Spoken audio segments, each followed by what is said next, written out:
Hey folks, it's time to talk about Star Trek again, and it's that extra special time when I talk about Star Trek without even bothering to script a video. It's not actually Trek Actually, and this is one of those even more extra special not actually Trek Actually videos where I get to put really just the least amount of effort humanly possible into the video. I barely even set up the camera and set up the lighting for this because all I'm going to do for the next however long this winds up being, let's say 30 minutes or so, maybe even less if I cut out a lot of this rambling that I'm doing right now.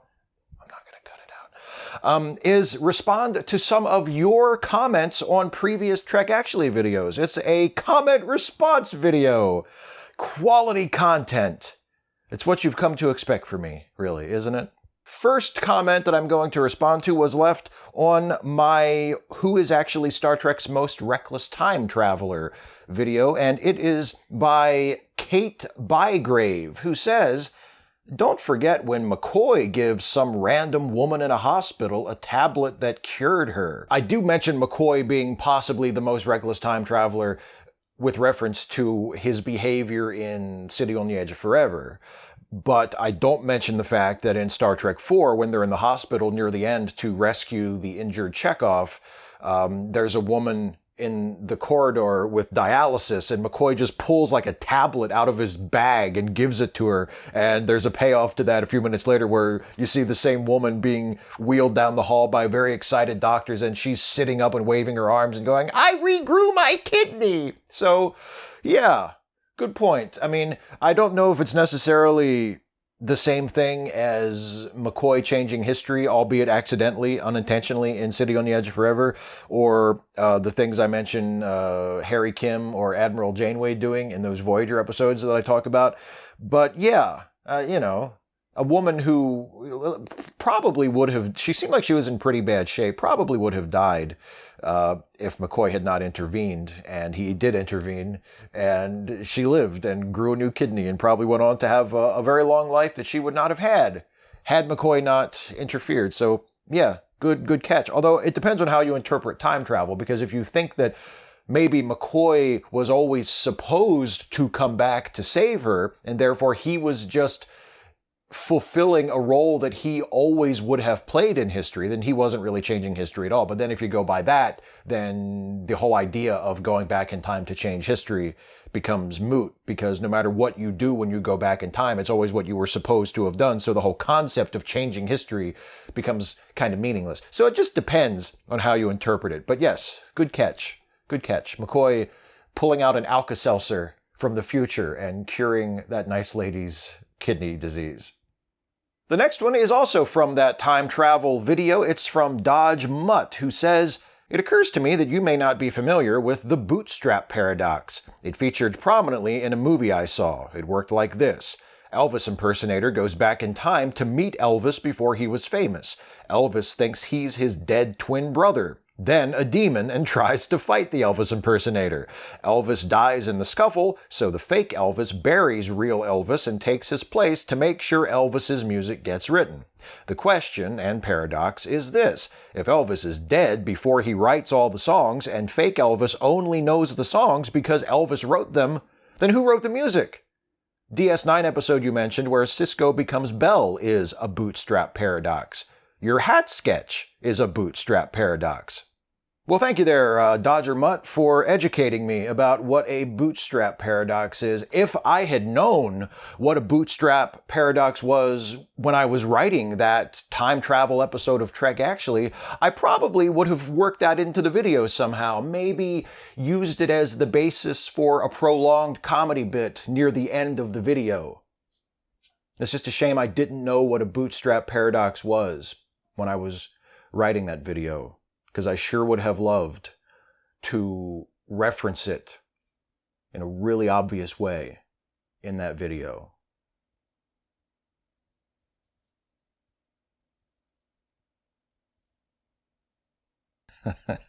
I'm sorry about that, Dodger Mutt. I'm a dick. I admit it. I apologize. Next one is also a comment from the time travel video by Baxter Rocky Holly. You overlooked yesterday's Enterprise in TNG. Pretty reckless sending Tasha back, resulting in Seela's birth and all the ramifications of that. So here's my case for why I don't think it's all that fair to conclude that Tasha going back in time or Picard sending Tasha back in time with the Enterprise C in yesterday's Enterprise qualifies as most reckless or potentially most reckless time traveler. And to me, the main point to consider on that is it was virtually a foregone conclusion for everybody that Tasha was going to die. So Picard wasn't intending to send Tasha back to change anything that wasn't supposed to be changed. He was sending her back to give her a chance to have a meaningful death, to contribute in a meaningful way. So I don't think it's fair to say that she was being reckless or Picard was being reckless in light of that quite reasonable assumption that she was going back on a doomed mission and there was no possible way she, as a person from the future, could have any kind of influence on the past. Turned out they were wrong, but they were completely reasonable in assuming that that was what was going to happen, that she was going to die. Here's another one from the Most Reckless Time Traveler video. It's from Lon Johnson. It's Janeway. I'm shocked. Who caused global warming? Janeway. Who shot JFK? Janeway. Who caused the Black Plague? Janeway. Who gave Thanos the Time Stone? Janeway. Who canceled Firefly? Janeway. Who wrote Batman v Superman? Janeway. Who is Steve's mom? Okay, things make sense now. How have you been reading my Voyager fanfic, Lon? I haven't even posted it anywhere. And one more from the time travel video, this from Alexander Birch. So where did you really get the Niners cap, Steve? Well, you saw where I got the Niners cap from. I came back in time from 20 years in the future, and I gave it to myself. It was in the video. Or, if you don't believe that, I actually responded to a couple of comments who asked the same question, but more people will probably watch this than read the comments. So just so everybody knows who wants to know, I bought a blank black fitted baseball cap, and then I also bought separately a Niners patch that someone makes and sells on eBay. And I sewed the Niners patch onto the black cap, and that's where I got this hat. I ordered the pieces and I put it together myself. Because the bit where I say in the video that I have looked for Niners caps and I could only find adjustable ones is true. If you look for officially licensed Niners caps on the Star Trek website or other officially licensed retailers of Star Trek merchandise, you can find Niners caps pretty easily, but they're all adjustable. They're not fitted. And I don't know if it's just force of habit, because I've been wearing pretty much exclusively fitted baseball caps for the last 20 years, or if I've become like a hat snob. You know, I ain't wearing no adjustable cap. Like, for whatever reason, I wanted a fitted one, not an adjustable one. So I had to make my own. So that's where this hat actually came from. It's a fitted black baseball cap with nothing on the front. And then I attached the Niners patch myself. So mystery solved. This next comment is from my rewriting Star Trek Voyager's finale video. It's from Shirley Monroe, who says, I would have gone with the Voyager crew emerge in Federation space, but we find they are Borg and their memories are a lie. All the communications by Voyager crew with Federation was a fake crew and ship on the holodeck. That's certainly an ending. That's a hell of an ending. It's not the ending I would go with, even as someone who is not really a fan of Voyager overall. It's not how I would end it. But if you wanted to do that, let's punch him in the gut on the way out. That's definitely one way you could do that, for sure. It reminds me of somebody I made some comment at some point in a video I made years ago about Murder, She Wrote, and somebody said that they always wished that in the last episode of Murder, She Wrote, there would have been a little tag scene where it is revealed that Jessica was actually responsible for killing all of the people in the murders that she ostensibly solved, and she could reveal some never-before-seen room in her home in Cabot Cove where she has souvenirs of all the different cases that she has kept, and it's sort of revealed through that she was actually the killer in all of those cases. And again, totally the wrong way to end that series, but man, would it have left an impression, right? It would have been a way of ending that show that nobody would ever have forgotten. That's what I get from this proposed ending of Voyager. And there's another one sort of along the same lines, not necessarily an ending, but a way of writing the Voyager finale that would also throw in a little bit of surprise and make it a little heartless. It's this next comment from Fiona Lovecraft, who says, rather than have B'Elanna find something in the sensor logs, Borg Harry attacks, and Janeway and B'Elanna realize, oh man.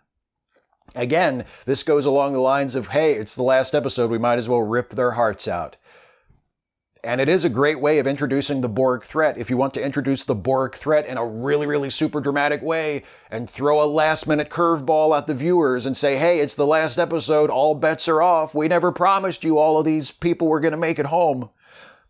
Have somebody get unexpectedly Borgified, and you're like, oh shit, he was that close to making it, and now he's a Borg, right? That's a very dramatic way to go. And of course, if you're going to sacrifice a series regular for something like that in the last episode, it would have to be poor Harry, wouldn't it? Guy just cannot catch a break.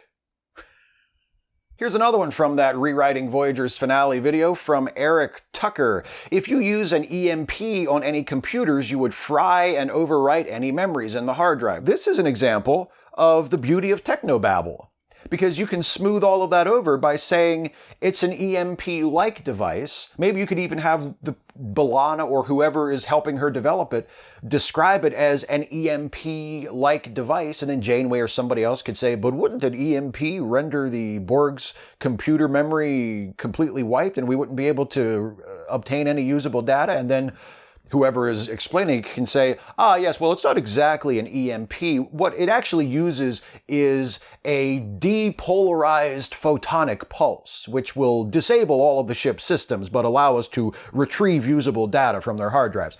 You know, technobabble. Thank you, Michael Pillar. Thank you. And here's another comment from that Rewriting Voyager's finale video that was a fairly common sentiment among quite a few people who responded to my second pitch, the Pale Blue Dot story. This is from Captain, who says, if they're going to blow up Voyager, I want to see it and it better be grand. A lot of people who otherwise liked that pitch, and a lot of people were very, very kind and said they really liked that pitch, which I'm very grateful that a lot of people liked it. And a lot of people were also very helpful in pointing out things that maybe I left out or things that it would need to be a full episode, which is something I acknowledged in the pitch, and I appreciate all of that too. But a lot of people, I think, just disagreed with me on a creative thing, which is I think ending the series on that line of Janeway saying, beam me home, or one to beam home, and then transporting out, and then fading to black without seeing her actually go home and without seeing the ship actually blow up. I feel like that's a more poetic ending, and it's a more satisfying ending for what I am going for, because the whole reason to have them have to leave the ship behind in the first place is to do a melancholy ending, to do a happy ending in the sense that everybody makes it home. And what the main thing that you want to have happen, I think, is for them to make it home. Like that's the central story of the show. That's the source of the drama is, are they going to make it home? You know, in a long term, in the long running sense. There are particular episodes that have nothing to do with that, but the series as a whole, the hook is, are they going to make it home? And my idea was, yes, the crew makes it home, the people make it home, but the ship doesn't. And it's supposed to be sad. And it's supposed to be unsatisfying. You know, like, I want that reaction. I want people to, if that episode actually existed, I would want people to watch that and to feel a lack of resolution. To feel like that the triumph of the crew was incomplete.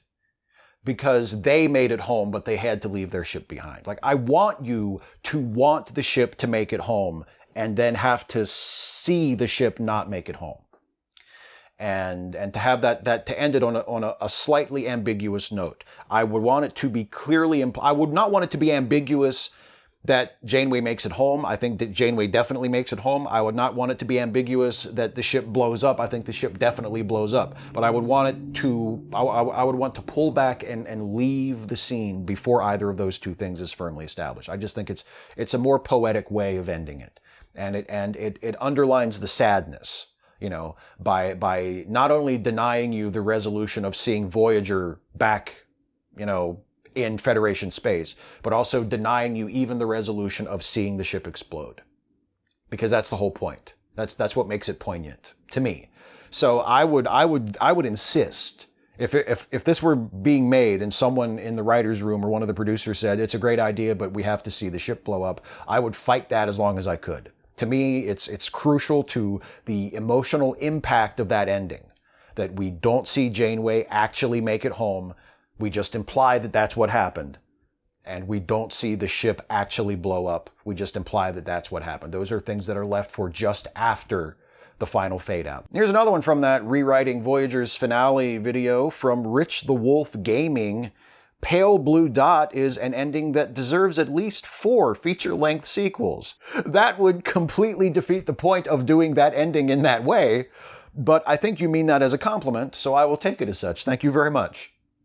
And here's one more from the Rewriting Voyager's finale video from John Gingras. Wow, I'd watch the heck out of Endgame 2.0. Pale Blue Dot would be a darn good finale too. You realize, of course, that now we're going to want to hear your idea of a finale for Enterprise. You might be disappointed. My idea for a finale of Enterprise is fairly simple and does not require a full video to explain. It doesn't even require more than a few seconds. We just take all of the holodeck TNG stuff out of These Are the Voyages and throw that on the floor. And at the end of the episode, when Archer is walking to the front of the stage to give that historic speech after the signing of the charter, that is the precursor to the founding of the Federation, right as he's about to start speaking, he glows blue and electricity passes through his body and the screen turns bright white and he leaps.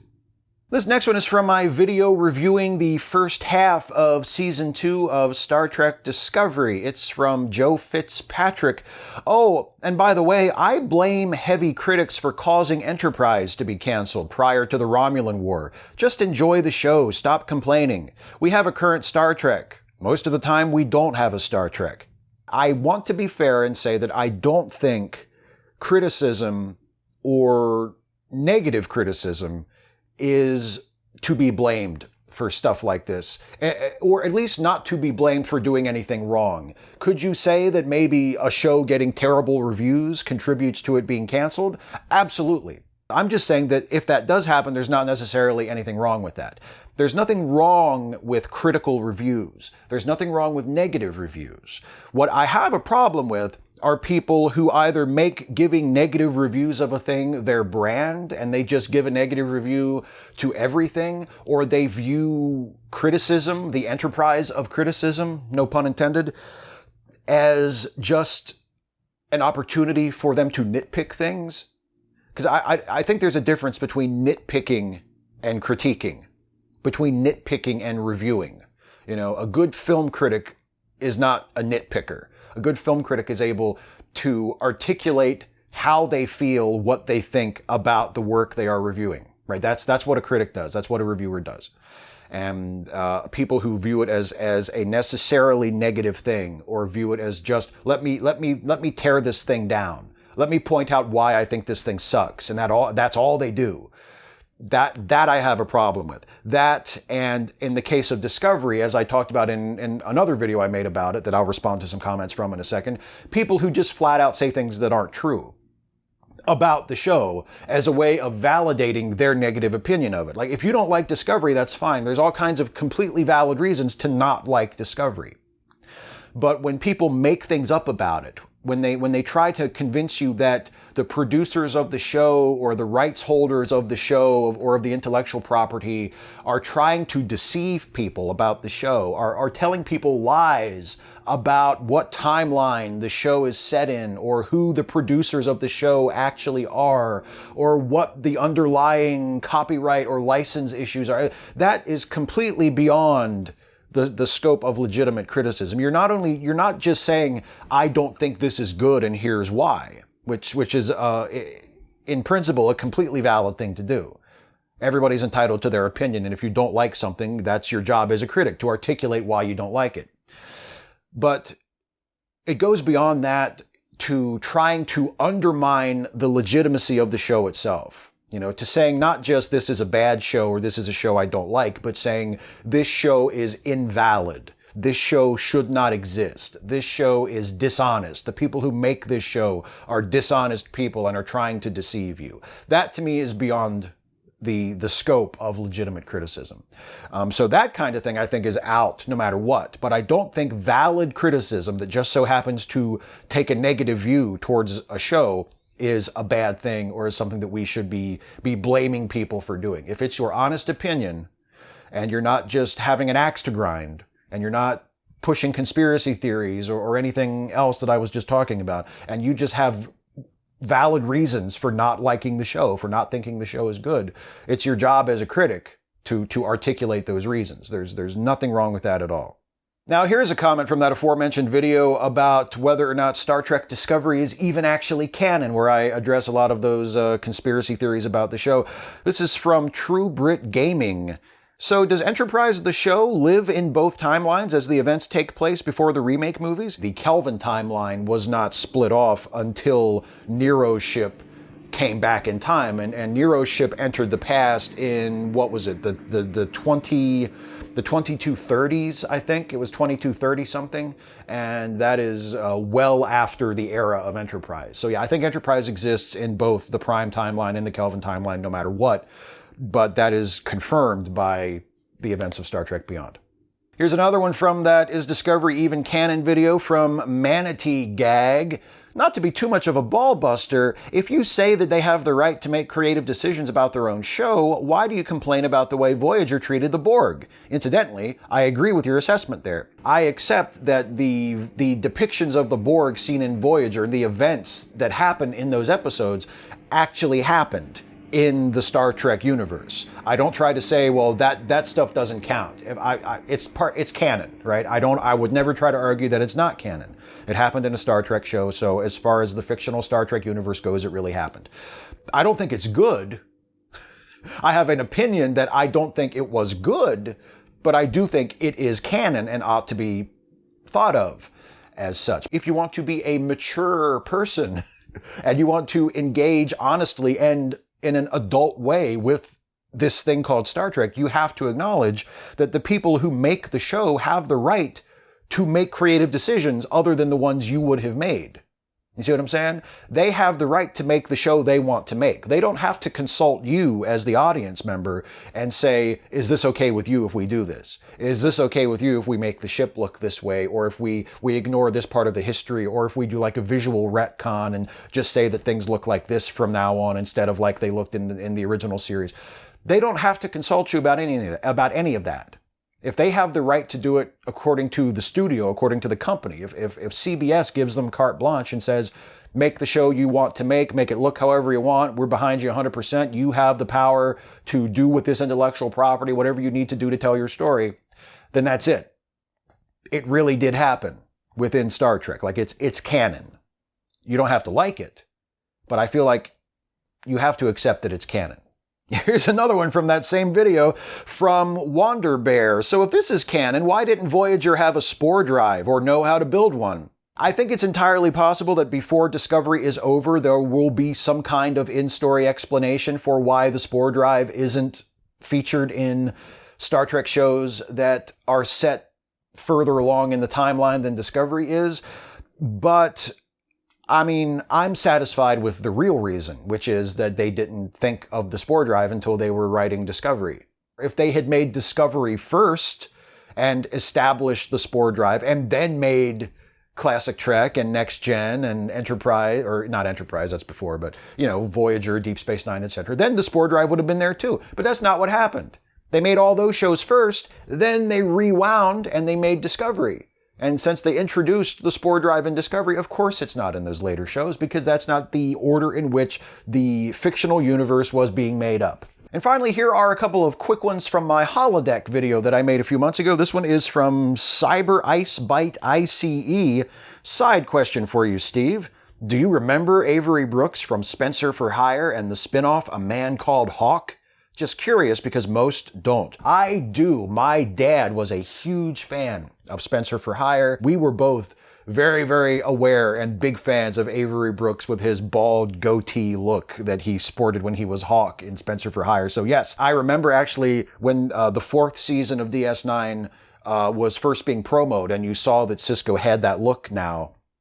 I thought it was really cool. I remember telling my friends who were also Deep Space Nine fans, I said, oh, they finally let him go full Hawk. And not everybody got it. They were like, what? Who's Hawk? And I was like, Spencer for Hire. And none of them had been watching Spencer for Hire, so they didn't get it. But I got it, and I still get it. It's, yes, I remember it, and I was overjoyed when they allowed Avery Brooks to shave his head and grow in his goatee and do Hawk Sisko. I thought it was really, really cool. And finally, another one from the holodeck video from OK So. By the way, Steve, can you do a History of Trek series? Would be cool to hear some linear narrative of some of the history, wars, inventions in Trek history from your perspective. I'm really flattered that you would ask me to do that and that you would be interested in me doing that. I think that's wonderful, and I thank you for that. But that's not really the direction I think my Star Trek videos are going to go. There are other people doing that with their YouTube channels, and I don't have a chance to watch a lot of it, but from what I can tell, they do that sort of thing just fine. And that is not really something that interests me. I don't really want to do just sort of straightforward lore videos. I want to do videos, when I do a scripted, like proper Trek Actually video, I want there to be a thesis. I want to be talking about Star Trek for a reason, to be pointing something out, to be making an argument, maybe to use the immediate subject of the video as a way in to talk about something that is a larger issue in all of Star Trek, or is part of an issue that is larger than Star Trek, some kind of social or political or historical or philosophical issue. Those are the kinds of videos I'm really interested in making and that I want to continue making in the Trek Actually series. I don't think that's where my strengths as a writer and a presenter and just a dude who talks about Star Trek lie. Imagine the absurdity of being able to say, that's not really where my strengths as a guy who talks about Star Trek lie, and have that actually be a meaningful sentence in any language. What an amazing world we live in, really. Speaking of Star Trek videos, next week, if you are watching this as I upload it, next week will be the long-awaited Garak episode. The Garak episode was actually originally slotted for this week, but I jumbled some things around because I needed more time to write the Garak video. But the Garak video will be ready next week. So that is one of the most anticipated Trek Actually episodes I've ever done. It was the winner of the poll last time, and that will be next week's proper scripted, going to really try hard to make it good Trek Actually video about Garak. So I know a lot of you are asking about that and waiting for that next week, the Garak video. And I will also reveal the results of the Patreon poll as to what the episode after that will be as well. So look for that next week. Thank you all so much for watching. As always, if you enjoy what I do when I talk about Star Trek, you should check out the Star Trek themed podcast that I co-host along with the brilliant and hilarious Jason Harding, called The Ensign's Log, that is linked in the description of this video. If you've never listened to The Ensign's Log, please give it a listen, check it out, especially if you like the funny stuff that I talk about when I talk about Star Trek. It's a comedy podcast with a Star Trek theme, and I think you'll really enjoy it if you like this stuff and if you haven't given it a chance yet. Also, if you enjoy the stuff that I do on YouTube in general and you want to help me out and help me to continue doing it, you can become a supporter of the channel through Patreon by going to patreon.com/Steve Shives and becoming a patron for any dollar amount that you can afford and that you think I'm worth. If you pledge to support me at $5 a month or more, you get a shout out at the end of a properly scripted Trek Actually video. Like, for instance, I'll be giving some shout outs at the end of the Garak video for all of my newest $5 or more per month Patreon patrons that I have accumulated since the last scripted Trek Actually video. So that's something to consider as well if you enjoy this stuff that I do, this Star Trek themed shit that I'm constantly vomiting forth on this channel. I appreciate your attention and your support and the fact that you enjoy this. Because I enjoy it too. This is a lot of fun. So thank you all for your comments this time. Thank you all for your attention and your support, and I'll see you next time. Take care, everybody.